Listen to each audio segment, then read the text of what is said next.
Thanks, Last Concorda. Taoiseach, last September you first promised a bonus for frontline health workers who helped in the fight against COVID.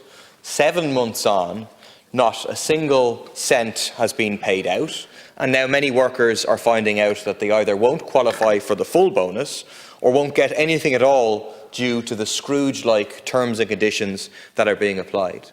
One such group is the COVID-19 community swabbers, who helped to run our testing facilities across the country before even vaccines were available and even without adequate PPE in the early days. They put themselves at risk to help control the virus, but now many of them are being told they don't count as frontline workers. I'll just read you a short excerpt from an email from a woman who worked as a community swabber. She makes the point, "We are the people who worked on the front line, day in, day out throughout the entire pandemic, at times with subpar PPE and for many of us in suboptimal conditions, working in temporary structures such as army tents in freezing cold snow and blistering heat." Taoiseach, will you intervene to ensure these people get what they deserve at the very least?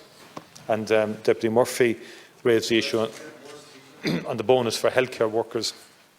Again, the government has given the resources to do this to the Department of Health and to the HSE. It's a huge employer, and we're very anxious that the frontline workers will be suitably provided in terms of the €1,000 that we've agreed, and government have decided on this. The implementation is about to begin now. There has been a lot of consultation with the unions in respect of this, but it is time for it to be implemented. We're not adopting in any shape or form a Scrooge-like mentality towards it. In terms of Deputy Paul McAuliffe, I will talk with the Deputy, engage with the Deputy again. I think you raise a very fair point in respect of the RTE player and the difficulties that citizens in Northern Ireland have in accessing that.